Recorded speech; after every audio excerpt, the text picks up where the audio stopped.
चांदी की कीमतों में तो आग लगी हुई है, पर अब सवाल यह है कि इसे बेच दें या अभी होल्ड करें। सोचिए, किसी का इन्वेस्टमेंट साल भर में 300% से ज्यादा बढ़ गया।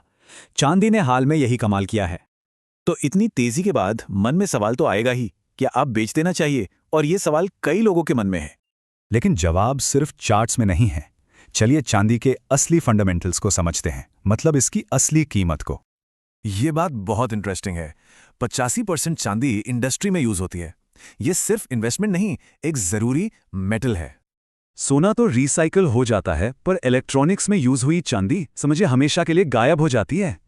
Solar panels, electronics, medical devices, चांदी हर जगह है और एक बार यूज हो गई तो ये वापस नहीं आती।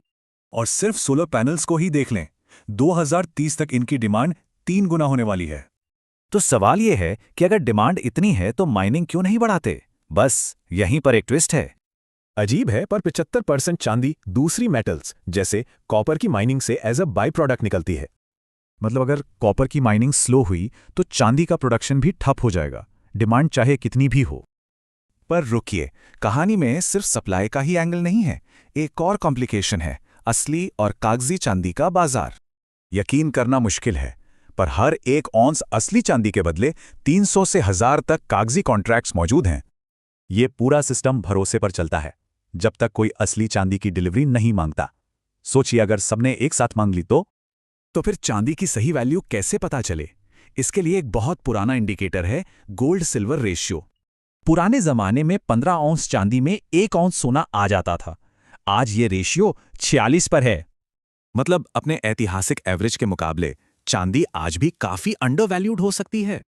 मान लीजिए चांदी बेच भी दी, तो उस पैसे का क्या मार्केट में इससे बेहतर कोई और ऑप्शन है? तो सिर्फ प्राइस देखने के बजाय ये 3 सवाल जरूरी हैं। चांदी खरीदी क्यों थी? क्या कोई बेहतर ऑल्टरनेटिव है? और टाइम फ्रेम क्या है? तो आखिर में सवाल यही है, ये चांदी एक शॉर्ट टर्म ट्रेड है या फिर लॉन्ग टर्म फाइनेंशियल इंश्योरेंस? इसी सवाल का जवाब आगे का रास्ता तय करेगा।